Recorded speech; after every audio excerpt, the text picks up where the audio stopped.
you know, we're just going to do... Welcome to the low end. My name is Dan. I've got 20. Treadley. So... You really fuck it up. yeah, I did definitely fucked it up. Did it on purpose, obviously, because I know you by another name, but you like, stage persona. That's right. Got to be stage persona. Speaking stuff. Got to do it. Mate, thank you so much for inviting us over here. No worries, man. Beautiful summer afternoon in blah blah blah.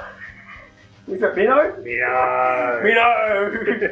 I was trying to get an undisclosed location, but it's alright. No one knows where Minnow is, doesn't exist anymore. Well, alright, mate. Hi-Fi, mate, since you did the Avatar support, mate, what a hype. Yeah, no, it's been mad since then. It's definitely kicked on. Gone to another gear. That was a night.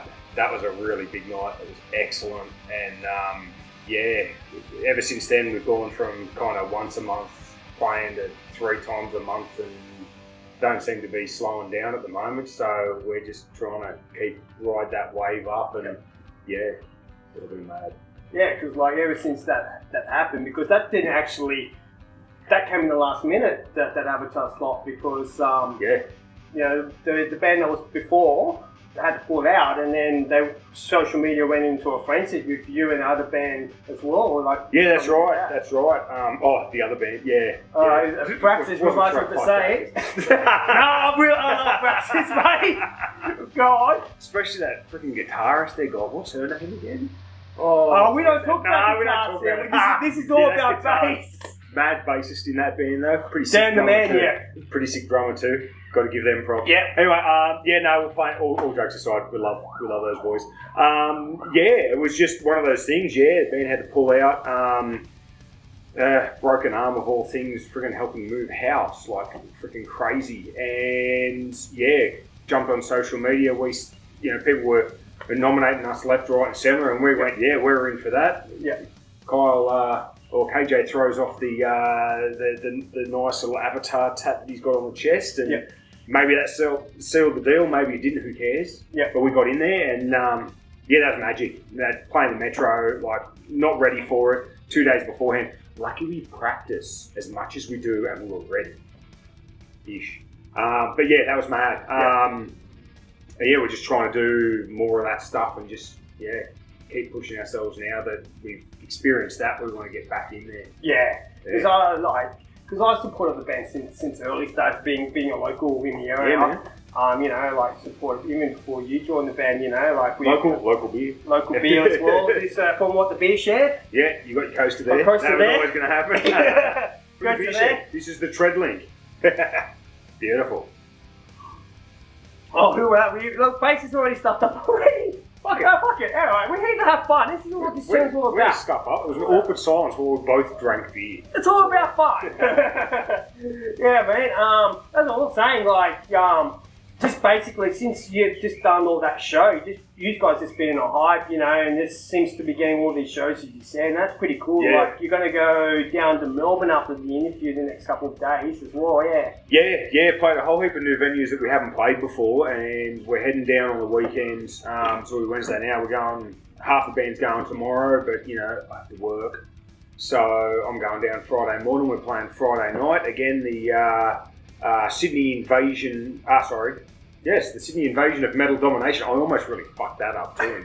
I was like, there's got to be Melbourne in there somewhere. No, it's Sydney metal bands going to Melbourne to show them how the fuck it's done. Because we rock that shit. We actually did it last year. That was the inaugural one, and we were invited back straight away by some very good mates of ours that got us back down there. Name, you're an absolute legend. You set up everything down there, mate. And a couple of Sydney bands in Asura and Decimator coming down with us. So awesome. Yeah, it'll be awesome. And then when you just come back, you've got the Metal Alliance as well, mate. That's just never ends. A week later, Metal Alliance. Yeah, that's right. Yeah. So 2 massive gigs in 2 weeks. A great corner gig down in Melbourne, which is a beautiful pub down there at Mr. Boogeyman. Props, awesome place. And then after that, we're Factory Theatre. Yeah. So that's another one that I haven't ticked off the list. but we're going to now. Oh, it's beautiful. You ever been there? I've been there. I've been to the main floor, and I've been. It's the basement, isn't it? Is it so the factory floor is... the factory floor, sorry, that's it. Yeah, then upstairs it's the theatre, but the floor is beautiful space, man. Like, you know, it's so cosy. You know, even like just playing with the breakage of lineups that you guys like discuss and the breath, man, from what you guys were until what you progress, that's an awesome achievement. Yeah. It just seems to get more and more, and that's what you want, you know. Yeah, there's some absolutely mad bands on Metal Alliance. So yeah, get out there. Was it February 3rd? February 3rd. Factory floor. Get a free ticket because I'm sure this will be released before it starts. Yeah. There you go, Alex. I'm promoting it. Don't name her. Shh. Praxis. I did my best. There you go. Nice. Mate, let's just go back to also how you joined Powerfly. Like, you know, there was a, tell us how it started for you because... I was actually having to think about that today, trying to get some dates right in my head. It was 4.5 years ago. I'd actually done about 6 months work with Kyle on vocal work. So if I suck when I play live or when I sing live, it's all on KJ. You know, that's it. It's all over. But yeah, I was doing some work with him and playing at one of the Resurgence gigs. I really wanted to be able to sing a couple of songs for my sister when she's over from America on her birthday. They didn't want to do it, so KJ said, mate, jump in with Firefly and do it. We rehearsed a few times just with me doing vocal work, and night before the gig he went, mate, you want to be our bassist? So it's a pretty easy decision. Yeah. And yeah, 4.5 years later, still cranking on, and it's mad. I love it. And you're still trying to pull jokes? Oh mate, always trying to pull jokes. Bad jokes everywhere. Mate, me and this guy, we've been mates for years, and it's like this probably 6 or 7 years now. Yeah. So same thing through Resurgence, just hanging out. I was playing some bass. I remember you telling me one night after Resurgence, back at G's place, you know, having a few drinks and stuff, saying you're going to pick up the bass, and look at him now, bassist for hire. There you go. You guys know. Pludger. Yeah. Mate, it's all about you, man. He's the mercenary, but yeah, no, back to me. It's all about him. But yeah. Focus. Mate, well, that's funny that you mentioned how I started the bass, because I've kind of gone a bit more as I go on. Let's talk about how I started, because it's kind of been a couple of years ago. But for you, like, how did you start playing? What inspired you to play the bass? Oh, we have to go back to playing guitar first. Yeah. Oh, so you did play guitar? I did play. I did play guitar. I barely ever play guitar. When I pick it up, I realise how light the strings are, how close everything is. So they've got it really easy. It's all really close and compact. A couple extra strings, but it's all close. You know, it's easy. Anyway, actually, to be totally honest, it was Korn. Listening to Korn. Yeah. Back in the day, and that tone just got me, and it's funny because Andrew from Firefly fucking hates, well, I don't know if he hates Korn, but you know, he always calls it like Tic Tac sound, he just doesn't really like it, but it got me going. I got the 5-string Ibanez, which you've seen me play back in the day, so that started it. I stopped playing for ages. That was like high school, and I had Sambo from Anton Major War Rages with him, and every other band that he's in at the moment. He hit me up one day saying, hey, you want to come do a Pantera set? And I picked the bass up, I cheese grated my fingers. I remember playing that gig with Band-Aids on my fingers. Yes. I'd slid too much playing all the Pantera lines. That's how I got into Resurgence, that's how I got into Firefly. And there you go, rest is history, man. Keep going. Keep going, it's pretty cool. That's it. You know, you also probably all that time you go by a practice routine that you do daily, from your normal life if you get a chance, or is there something that used to help you when you were going through? Because I remember you were going through the bass lines, you joined the band, and you're like, well, I've got to get in shape. So you probably had these challenges. I remember that. I still look coming into gigs. Unless we've got a whole heap back to back, I have no idea what I'll do next week. Yeah. I've got a couple of different ways I practice. I do just some basic chromatic runs of the roll guitar exercises just to get the fingers and stuff going. I got into Scotch bass lessons. I know I've chatted with you before about Yeah, that. yeah. I learned some great stuff off that, and just the mechanics of how to finger pick properly and all your muting and all that kind of stuff. So I run through that stuff, making sure things are clean. Yeah. Even sometimes take chunks out of the Firefly songs that I know I hear a recording live and go, oh, I need to work on that. Yeah. So I try and clean it up and like really muscle memory that section because I want to muscle memory most of my stuff. I don't want to think about what I'm doing because I want to think about having fun jumping around and being an idiot on stage.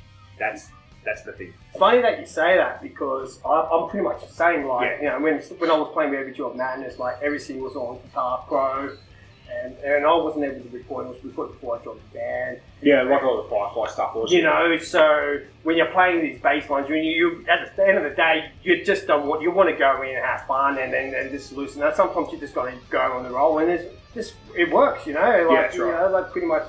You know, as you mentioned earlier, Scott bass lessons. You know. Sings all these educational stuff, you know, they just do the job.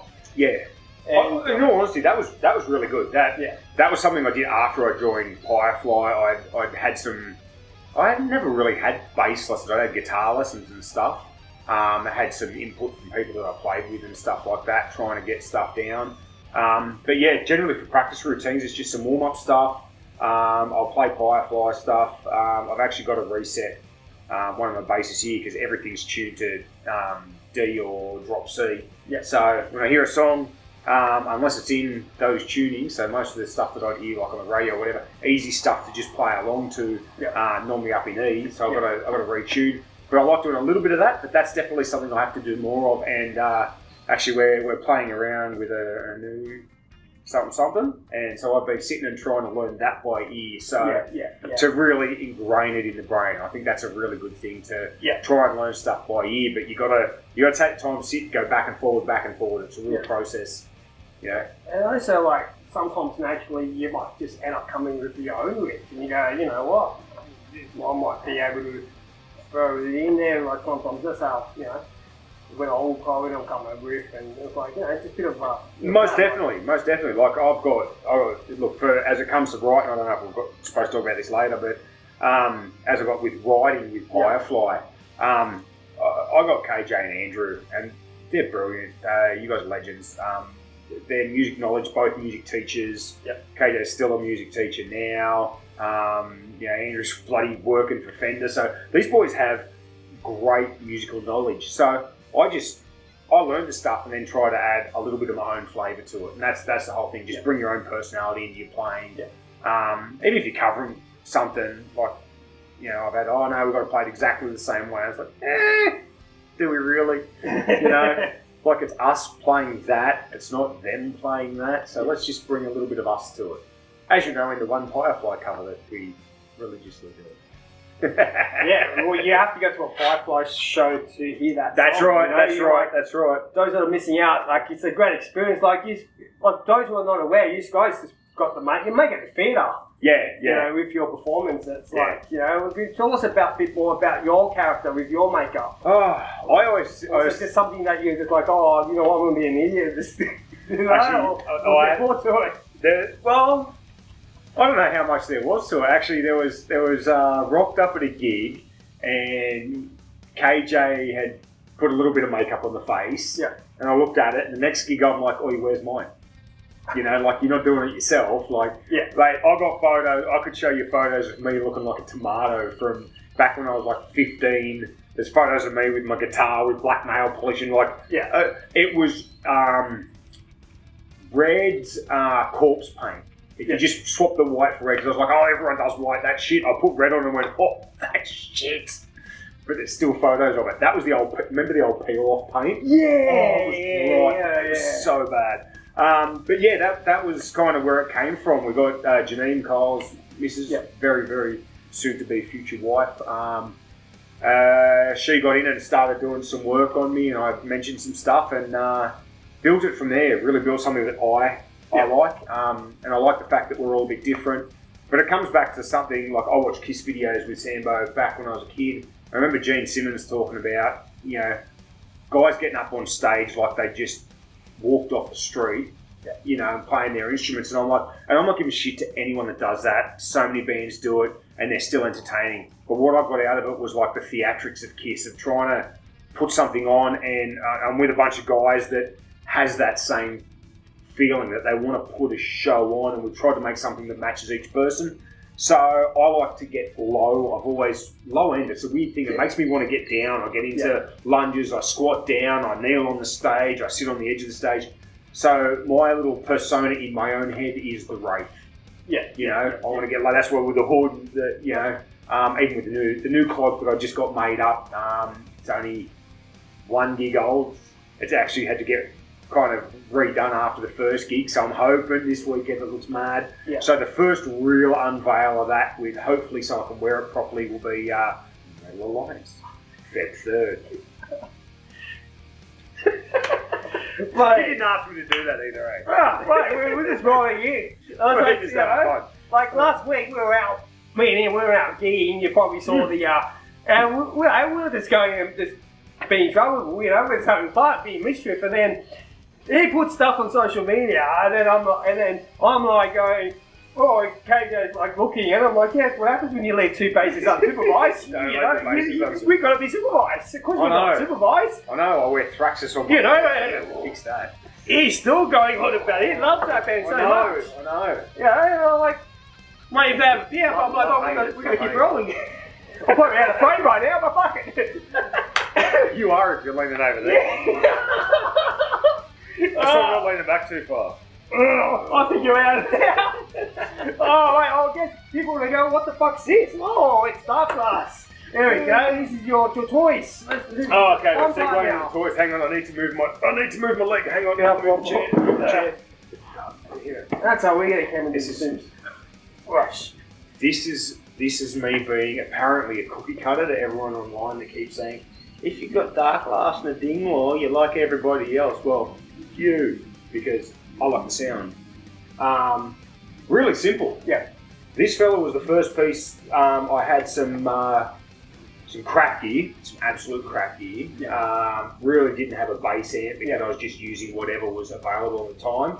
I went and did the whole YouTube, let's listen to everything under the sun. Yeah. And I know listening on a phone or headsets or whatever, it doesn't really give you that idea, but just looked at a few things. I always love the idea of the new age, the class or whatever they are. Yeah. Lightweight, this.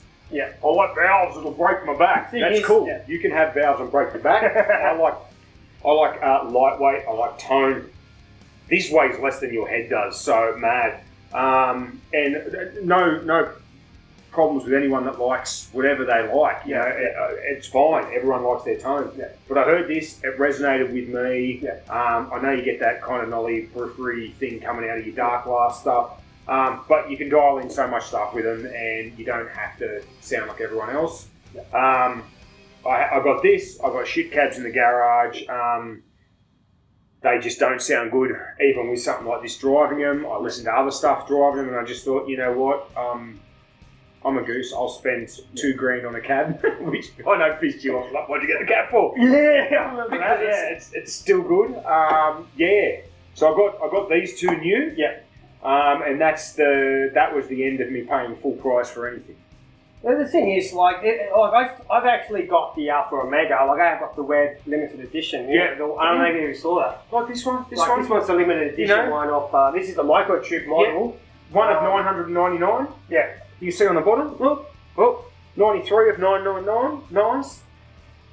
You know, and a good thing, everyone starts at the Dark Glass. You know, like I said, like this was like I think this was the second gen model, because I think they had it was they had the Switch. Since I did that, you know, I've got the same with the Alpha Omega, because I personally use Dark Glass myself. Yeah. Like I use the Micro X. Yeah.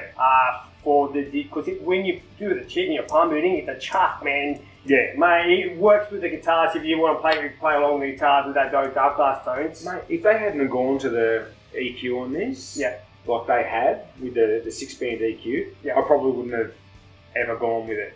But that was really what sold me was having a play. I had a play with the original one, and I found one of these and played it and went, oh yeah, that's what I want. So I got this sucker ordered in for me, and yeah, they're a beast. Yeah, they're a beast. And they work close as well. You leave them on for hours, and they don't make a noise. No, I like that. I like that, and you know, everyone else can have their stuff up there. You whack that on top, no one whinges. Yeah, it's got nice rubber feet on it, so it doesn't move around too much. Yeah. I wouldn't want to drop it, but that's why I've got the really good hard case to travel with. Yeah.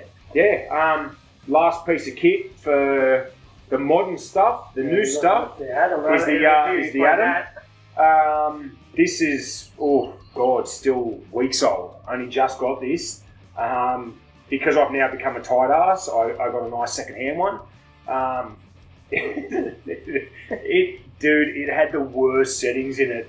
I can't show you here because I don't have it plugged in, but it was basically flat with a tiny little bit of treble in it, or it was all bass, all treble, and no mids, like as not even proper scoop shape. It was just all nothing and just bad. But again, I've heard a lot of people whinge about this. I love gear that people don't like. Yeah, I love gear that people don't like, especially if I can plug into it. Yeah. And I chucked in a couple of presets that I found online, which again, that's being a cookie cutter. Yeah. I just tinkered with them until they sounded good to me, and in all honesty, I played with it for about an hour. Yeah.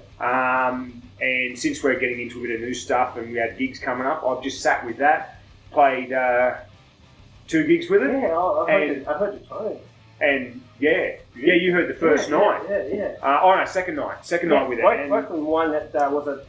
You were at Waywoods, weren't you? I went to both, like Newtown, and then at the one Penrith. Yeah. Elton Chong's. Yeah. Because one of my favourite songs in your set list is the Baron. You know. Obviously, it's a bass intro, so it always gets the low end attention. Yes, that one definitely, the bass stays away from the guitar for the most part. It's a very nice song. You know, so in tones, that's what for bassists, we always go. Tone is so important because it gives us our own identity, and I'm very happy to hear that the Atom has been a good investment in me, because I've always thought, because I've got too many of these things, I'm always get haunted by them, because I always like the analogs, like Dark Glass. Because I just felt, simplicity on more. But when I just had simplicity. I like that because of simplicity. The simplicity is plug one thing in. I had a big ass red Boss pedal board. Yeah. I've still got it with the whammy and the wah on it and stuff. It's the only thing I miss is a wah every now and again. I like a bit of bass wah. It's the old Metallica love ring me, like Cliff Burton, rest in peace, man. That was the guy that got me going on bass to start with. Yeah. I did say Korn, like that's what got me to buy one. Yeah. But Cliff, listening to that stuff, especially going back to that old stuff and listening to the bass lines, like I'd always listen to the guitars and then kind of going, oh, yeah, that's really, like, especially Kill 'Em All. Yeah. The bass lines in that were absolutely brilliant. And I know that's simple in today's standards, but, I'm old. And, that's the thing, like, Burton's probably inspired me, Yeah, that's right. Even, Korn, like, even you hear the song Get to Life, or from, for the Deleter album, it's just all like clank, slap, slap, Yeah, and he did definitely pioneer some of that sound, But that's what I like about this, like, I get that it's high tech and it's got, it's 3 channels, so there's 3 pedals for me, right? I don't have to go on, off. Yeah. I've got the 3-way selector on this, but it's always the same EQ. So I find it changes the tone a little bit, but doesn't really change it up enough for me, which is why now this thing has almost no drive going on, has no compression. That all comes out of this. I've got a tuner. It gave me a chorus pedal that I only have on my clean tone, because why would I want chorus when I'm going fucking hectic? Someone can argue that with me, and I will sit there and I would love to listen to the argument and see how I can incorporate that. But instead of just having 2 different versions, like the B7K and the microtubes are different sounds, but now I've got would you say I'm a bit more of a clunky sound? I've got my cleany chorus, which is for, to take my eyes moments and a few other bits and pieces.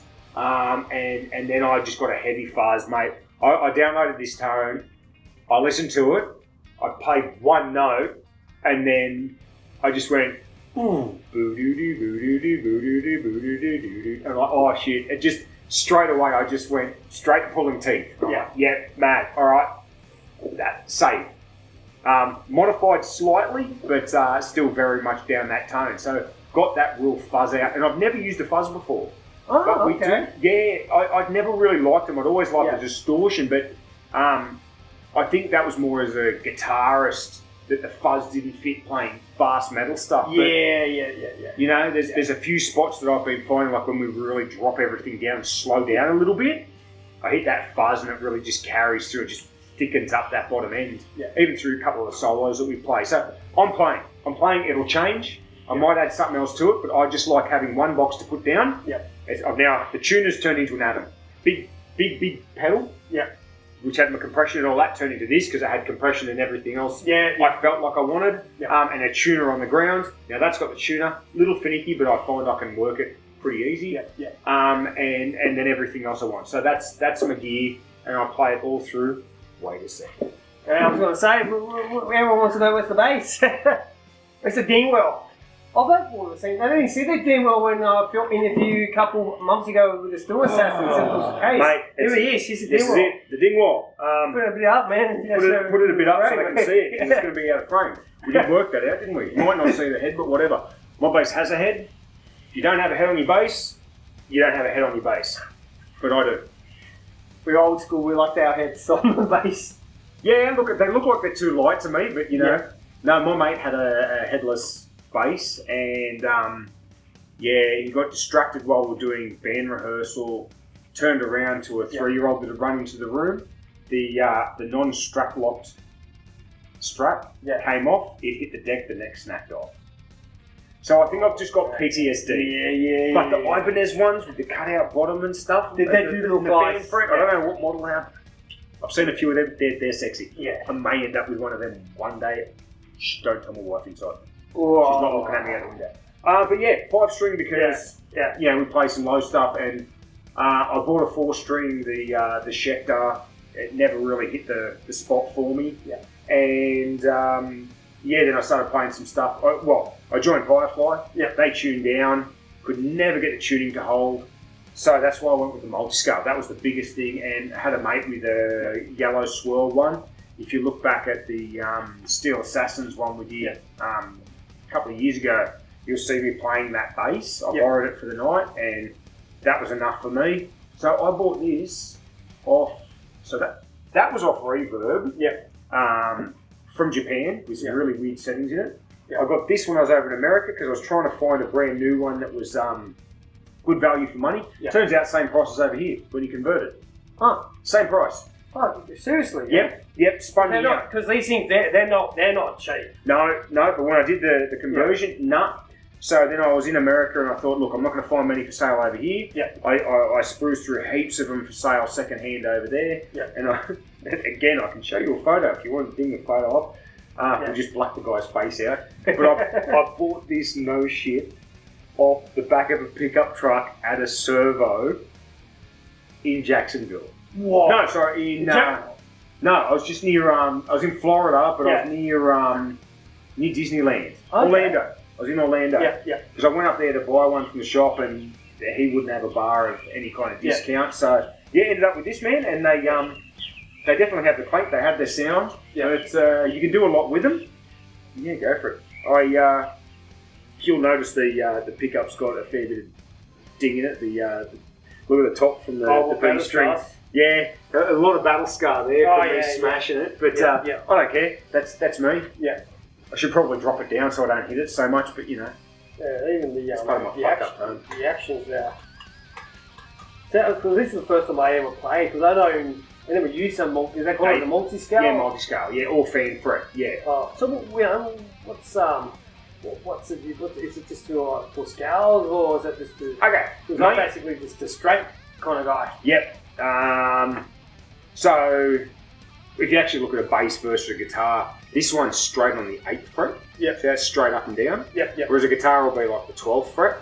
So it can fan more. But the whole point about it is to keep equal string tension. So in a 4-string, I don't really see the value of it because you can drop C. Well, actually, my other one, I suppose. Look, it didn't sit in drop C very well. So what you end up with, because the scale's way longer there than it is on the higher strings, you end up with more tension on that string. Oh, okay. So it doesn't go as floppy on you when you're trying to tune down. Yeah. So this is tuned to A standard, and when I play this one, from A standard in the whole set, that's based off a D standard scale. Ah, yeah. So your B, this would normally be a B, it's in A now, Yeah. and then this goes all the way down to C when I'm getting there. So Yeah. pretty reasonably detuned, like it's one whole step, and then D this will go standard, a second step down from that. Pretty much. But yeah, it just holds tension on the strings better, and that's why you get a clear tone off this when you actually play through it. Yeah, it doesn't flop around too much. You know, we're not all plugged in and powered up, or you know, we could give you some tone, but that's right. Maybe that's another day for another time, mate. Yeah. Well, I guess, mate. Thank you so much for coming along, man. You know, Right. getting all set up, talking about bass on the low end, the beer and stuff, mate. Yeah, beer bands, all good fun, man. It's all fun, you know, just talking about bass and I hope you guys enjoyed it. And sorry for all the guitars. No, we did not talk about guitars, and Not much it's just anyway. called the low end. All about bass. So I'll see you Cheers, guys at the next video. Nice, good. Oh, Give that back, motherfucker. Holy fuck! I can't believe I fucking smashed it. How cool was it?